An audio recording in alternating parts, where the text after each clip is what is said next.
নমস্কার বন্ধুরা, সংস্কৃত বিদ্যাচর্চা চ্যানেলে আপনাদের সকলকে স্বাগত জানাই। আজকে যে বিষয়টি নিয়ে আমার চ্যানেলে আলোচনা শুরু করব সেই বিষয়টি হলো অব্যয়। এই অব্যয় সম্পর্কে আমার চ্যানেলে আরও বেশ কিছু ভিডিও আপনারা পেয়ে যাবেন। সেখানে অব্যয়ের সংজ্ঞা, অব্যয় কত প্রকার, কি কি, এবং বিশেষভাবে বেশ কিছু অব্যয় শব্দের বাক্য গঠনও আমি করে দেখিয়েছি সেখানে। আজকে আরও কিছু অব্যয় নিয়ে আলোচনা করব, যেগুলো আমাদের সর্বদা ব্যবহার্য।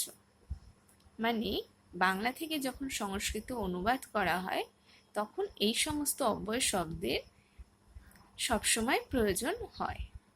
তো দেখুন, এই সমস্ত অব্যয় শব্দ এবং তাদের অর্থ আমি আপনাদেরকে এখানে বলে দেব। প্রথমেই দেখা যাচ্ছে দা দিয়ে কিছু অব্যয় শব্দ আছে, যেমন যদা মানে যখন বা যে সময়, তদা মানে তখন বা সেই সময়, কদা কখন বা কোন সময়, সদা সকল সময় বা সর্বদা, তারপর অন্যদা অন্য সময়। তারপর বলা হচ্ছে ত্র। ত্র দিয়ে যেমন আছে যত্র মানে যেখানে বা যথায়, তত্র সেখানে বা তথায়, কুত্র কোথায় বা কোন স্থানে, অত্র এখানে বা হেথায়, অন্যত্র অন্য স্থানে, সর্বত্র সকল স্থানে, অমুত্র ওই স্থানে বা ওখানে।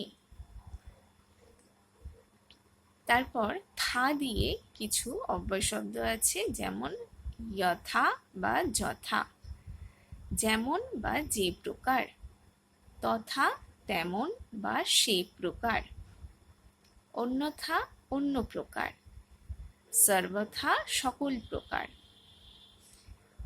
তারপর দ্বিধা দুই প্রকার, এটি সংখ্যা অর্থে।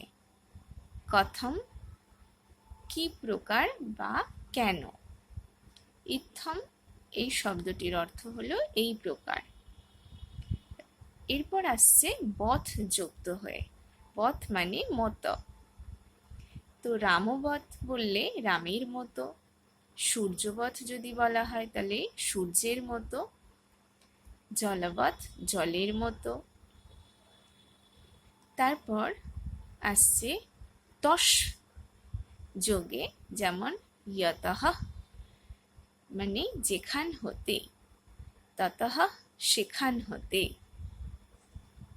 সর্বতঃ সকল দিকে, উভয়তঃ উভয় দিকে, কুতঃ মানে কেন বা কোথা হতে, অতঃ মানে এই হেতু, অন্যতঃ মানে অন্য স্থান হতে। তাহলে দেখা গেল এই সমস্ত অব্যয় শব্দগুলি আমাদের সর্বদা ব্যবহার্য। মানে যখন আমরা বাংলা থেকে সংস্কৃততে অনুবাদ করব তখন এই সমস্ত অব্যয় শব্দের আমাদের সর্বদাই প্রয়োজন হয়ে থাকে। আশা করি এই অব্যয় শব্দগুলির অর্থ আপনাদের বুঝতে অসুবিধা হয়নি। পরের দিন আমি এই অব্যয় শব্দগুলো দিয়ে কিছু বাক্য গঠন করে আপনাদেরকে দেখাবো।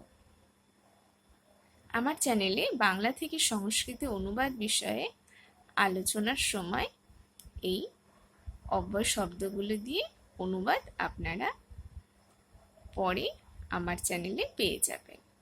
আজকের বিষয়ের আলোচনা তাহলে এই পর্যন্ত।